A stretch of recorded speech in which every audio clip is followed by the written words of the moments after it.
Kim, Seo, and basically all Koreans are known for a superb defense in doubles.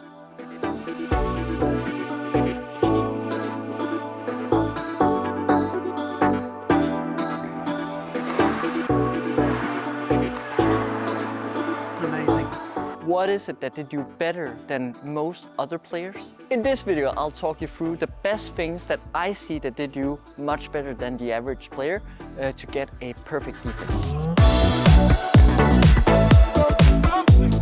Obviously, the Koreans have a perfect kind of racket action. That's the number one thing. But I want to start this video focusing on another thing, which is kind of their active feet. They're very good at moving their feet, their bodies in their defense, being on their toes, I would say. And that's for me the key difference between the Koreans and a lot of other players. A lot of other players are maybe a bit too static in their footwork and trying to play their defense using their arm a lot, which kind of forces them into situations where they're not in balance, where the Koreans, because they always move and adjust their feet, they're always in a good position and always having kind of the shuttle in front of them and not being too close to their body. So there are many ways that you can practice your feet, your racket action, but I'll go through the most common ones that I can see that all the Koreans are doing, the Japanese, the Danish players, basically all top players are doing this.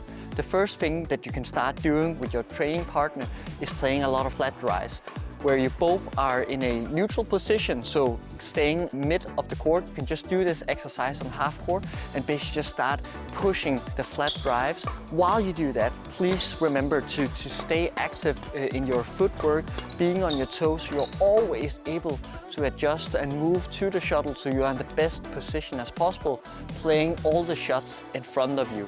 Here, obviously, you have to keep your racket high, so let's just make it like that you keep your racket in the same position as kind of your head, so you always have it up here and meeting the shuttles early. So that's the first thing that you can start doing.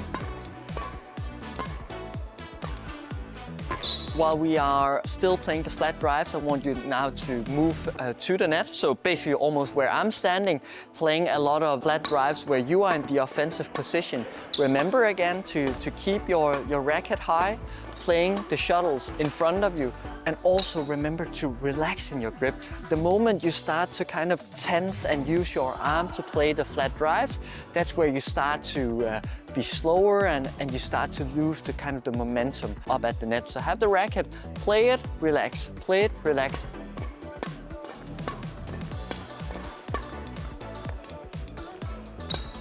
The next thing I want you to do is kind of move backwards on the court. So now you're really in the defensive position where you still have to play a lot of flat drives. Again, I want you to meet the shuttles in front of you, very active on your feet.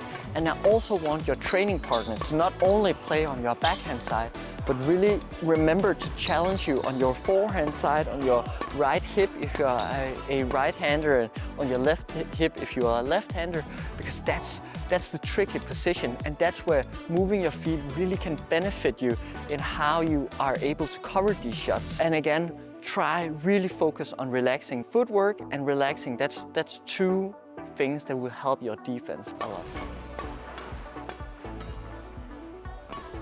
So the last exercise is actually focusing a bit more on your racket action rather than your feet. It's where you are together with a training partner. He's having kind of a tube feeding you, basically just dropping the shuttles in front of you here, and he has to do it pretty fast, I would say, because you have to stand here getting the shuttles and basically just push all the shuttles that you are receiving from your feeder. The moment you start to tense up, you'll feel that you get behind, and it's actually very difficult to do this exercise.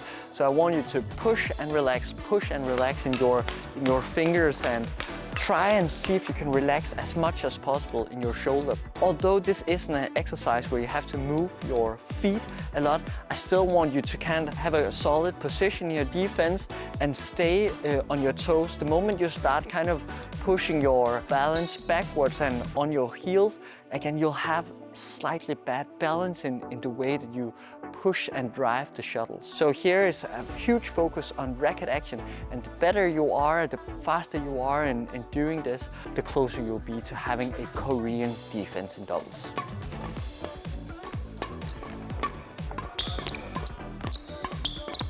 We just went through a few key things here in how you are able to get the Korean defense. And again, I'm gonna say it the last time, I know I've mentioned it a lot.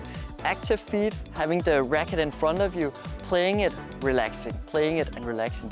Those are the key things that you need to remember. I've given you a few simple exercises that you can do, and it doesn't matter if you are a beginner or a top player, I'm pretty sure that these exercises will benefit your defense.